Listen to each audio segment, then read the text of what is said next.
ইলেকট্রনটাকে release করে দিই তাহলে আমার পড়ে থাকবে কিন্তু একটা সিঙ্গেল প্রোটন।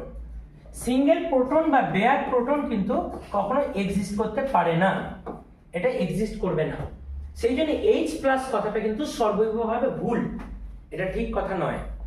তাহলে H3O প্লাস এই কথাটা কেন বলা হচ্ছে না, H প্লাস কে আমার এক্সপ্লানেশন দেওয়ার জন্য আমরা কি বলবো যে হ্যাঁ দেন এন্ড দেয়ার এই প্রোটনটা দ্যাট ইজ H প্লাস সে একটা H2O বা জলের মলিকুলের সঙ্গে অ্যাড হয়ে যাবে। অ্যাড হয়ে গেলে কি হবে না তৈরি হবে H3O প্লাস। কিভাবে অ্যাড হবে এটা? এইভাবে অ্যাড হবে